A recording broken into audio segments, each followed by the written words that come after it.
Assalamualaikum warahmatullahi wabarakatuh.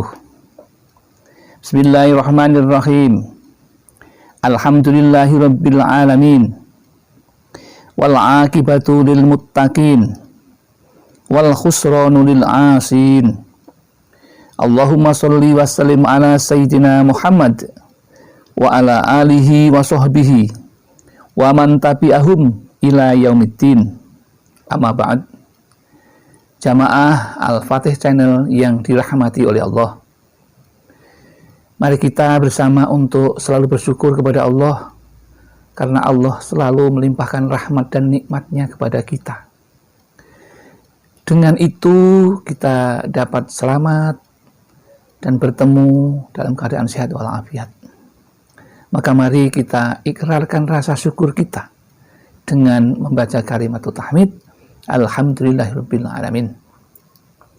Sholawat dan salam semoga tercurah keharibaan Nabi Muhammad sallallahu alaihi wasallam, Nabi Sohibis Syafa'ah, Sohibil Barokah, yang kita nantikan di dunia dan di akhirat nanti. Selanjutnya izinkan kami untuk bertemu kepada saudara-saudaraku jamaah Al-Fatih Channel dengan ingin membagikan oleh-oleh yang mudah-mudahan ini oleh-oleh untuk kebutuhan kita di dunia dan di akhirat, dengan judul Anda menjadi orang mulia di sisi Allah Subhanahu wa Ta'ala jika amalkan 7 kalimat ini.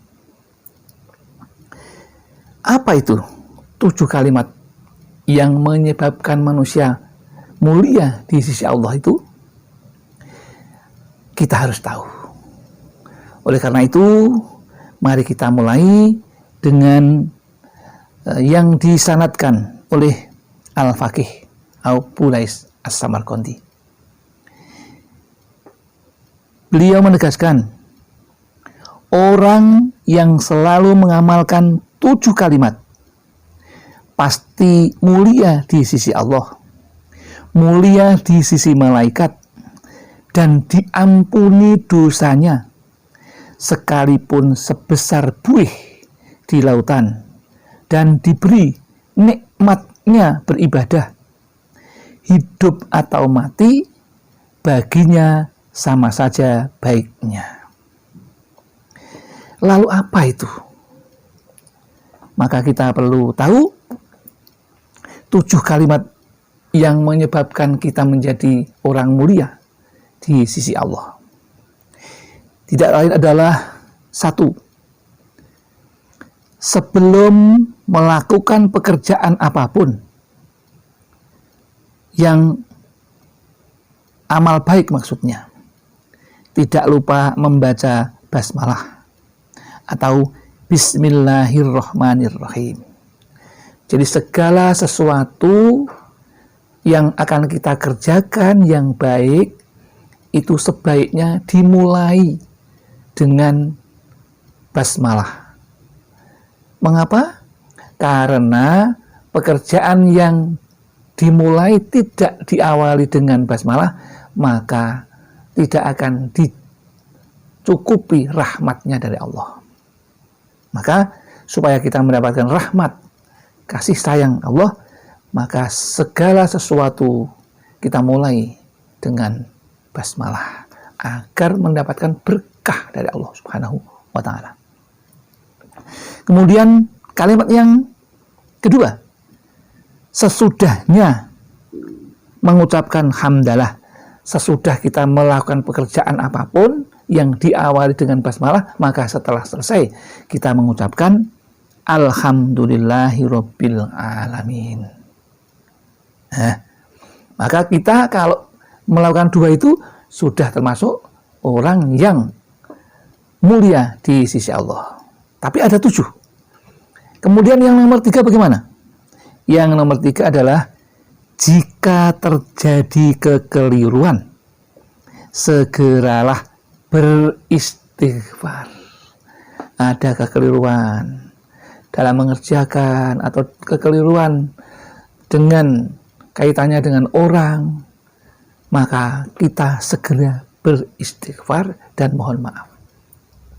Kalau itu kekeluruan pada Allah, kita langsung beristighfar atau memohon ampun kepada Allah. Itu yang ketiga. Kemudian kalimat yang keempat adalah ketika bersanggupan atau janji melakukan sesuatu, maka berkatalah insya Allah. Jangan mengatakan saya pasti datang. Jangan begitu. Tetapi sebagai orang beriman, maka meskipun sanggup akan diikuti dengan kata insya Allah, yang artinya jika Tuhan menghendaki, aku akan melakukannya. Itu kalimat yang keempat. Adapun kalimat yang kelima adalah ketika kita menghadapi masalah yang menyulitkan, menghadapi masalah yang sulit, yang rumit, sulit dipecahkan, maka kita dianjurkan untuk membaca la haula wala quwwata illa billahil aliyyil azim. Nah, maka inilah, kalau kita ada kesulitan apapun, maka kita sebaiknya mengucapkan itu. Karena itu, kalau dibaca anjuran ini, kita akan dimuliakan di sisi Allah. Kemudian yang keenam, apa kira-kira ya? Yang keenam adalah kalimat ketika ditimpa musibah atau bala, maka kita dianjurkan untuk membaca inna lillahi wa inna ilaihi raji'un. Ya, kita datang dari Allah dan kita akan kembali kepada Allah. Jadi apa yang kita minta, apa yang kita terima, yang kita punyai saat ini, sebenarnya datang dari Allah dan itu akan kembali kepada Allah.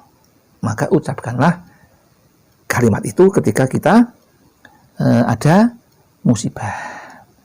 Kemudian kalimat terakhir yang ketujuh, yang akan memuliakan posisi kita di dekat Allah adalah setiap hari, baik siang maupun malam, bibirnya selalu berzikir. Bibir kita berzikir kalimat la ilaha illallah. Nah, jangan lupa setiap saat, setiap waktu, luangkanlah bibir kita untuk mengucapkan la ilaha illallah itu.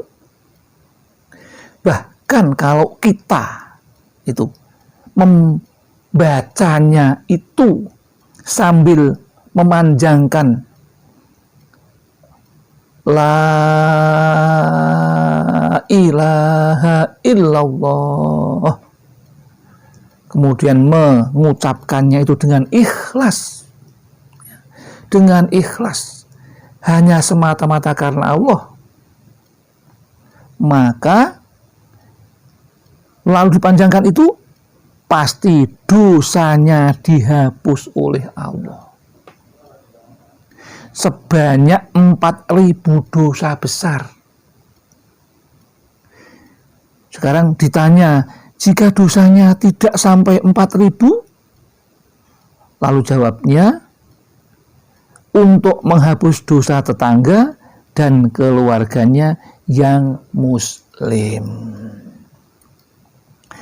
Bahkan lebih dari itu, kalau kita mengucapkan la ilaha illallah, yang ingin mengagungkan asma Allah itu, ketika kita masuk ke rumah kita, maka akan menghancurkan kemiskinan yang ada di rumah kita. Ya. Jadi nasib kemiskin itu akan dihancurkan dengan kalimat la ilaha illallah itu. Ya. Jadi saya ingatkan kembali di video yang sudah kami tayangkan bahwa Ketika kita masuk ke rumah, supaya rumah kita itu dengan penuh dengan berkah Allah, maka ketika masuk rumah, ucapkan Assalamualaikum, kemudian diikuti dengan kata La ilaha illallah Muhammad Rasulullah, dipanjangkan membacanya La ilaha illallah, maka akan menghancurkan kemiskinan yang ada di rumah tersebut, rumah kita. Demikian yang dapat kami sampaikan. Mudah-mudahan ini ada manfaatnya dan akan berguna dalam rangka meningkatkan iman dan takwa kita dan dalam rangka mencari ridha Allah Subhanahu wa taala. Demikian yang dapat kami sampaikan. Mudah-mudahan ada manfaatnya. Ada kesalahan tentu dari kami. Kalau ada benar, itu semua datang dari Allah. Maka kami akhiri billahi taufiq wal hidayah wal inayah wal barakah. Wassalamualaikum warahmatullahi wabarakatuh.